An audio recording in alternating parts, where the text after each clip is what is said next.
Hello and welcome. Today we are here from Iqbal international law services से। आज का जो हमारा लीगल टॉपिक है वो है ओथ ऑफ द कोर्ट।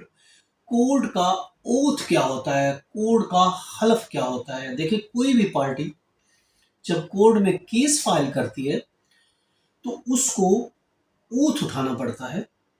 जो भी स्टेटमेंट होती है, जो भी बयान होता है, वो कोर्ट में ऑन ओथ होता है। देखिए, मुगलों के दौर में पहले बाइबल, गीता, कुरान पर हल्फ दिया जाता था कि कोई भी जब बयान देता था तो ऑफ कोर्स अपने मजहब के हिसाब से बाइबल है, गीता या कुरान पर हर्फ पर अपना ओथ जो देता था, उसके बाद उसका स्टेटमेंट होता था। मगर अब ऐसा नहीं। उसके बाद देखिए, ओथ एक्ट आया 1873 में, 1873 में ओथ एक्ट कानून बना। और जो कि ओथ एक्ट, इसके अलावा इंडिया में ओथ एक्ट है 1969 का, और उसमें भी यही है। ओथ एक्ट उसमें रिवाइज किया गया इंडिया में 1969 में, ओथ एक्ट लाया गया। अब जो मौजूदा कानून है, जैसा कि फिल्मों में दिखाया जाता है, फिल्मों में इस तरीके से नहीं होता। फिल्मों की देखिए और हकीकत की ज़िंदगी में, प्रैक्टिकल लाइफ और फिल्मों की ज़िंदगी में बहुत ज़्यादा फ़र्क है। उसमें और हकीकत में ऐसा नहीं होता। अब सेक्शन है 193, 193 भी है। अगर कोई झूठा, देखिए उसमें कोई अगर झूठा हल्फ भी देता है, ये भी बीच में बहुत से क्वेरीज है।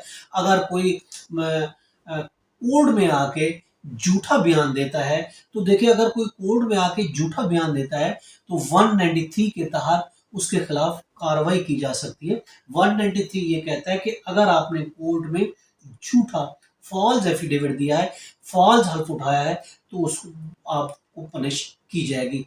ये पाकिस्तान पैनल कोड है 193 के तहत।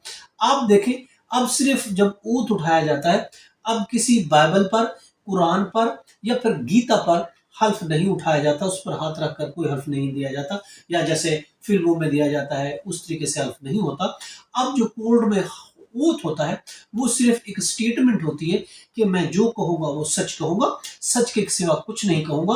अगर मैंने झूठ बोला तो मुझ पर खुदा का कहर व अजाब नाजिल हो। ये एक स्टेटमेंट है। ये उसको इस तरीके से ओथ जो है, चाहे वो इंग्लिश में देता है, चाहे वो सिंधी में देता है, या चाहे वो उर्दू में, ये उसको हल्फ उठाना पड़ता है कोर्ट में बिफोर रिकॉर्डिंग हिज एविडेंस। जब भी किसी का कोई बयान होना होता है, उसका केस चल रहा है, उसका अपना स्टेटमेंट है, या एज ए वो विटनेस कोर्ट में आया है, ओथ एक्ट के तहत उसको ये एक बयान देना पड़ता है, ये ओथ उठाना पड़ता है। यानी बिस्मिल्लाह पढ़ के, खुदा को हाजिर नाजिर जान के, ये उसको ये ओथ उठाना पड़ता है इस तरीके से। और उसके बाद जो है उसका स्टेटमेंट शुरू होता है, उसके बाद उसका बयान होता है।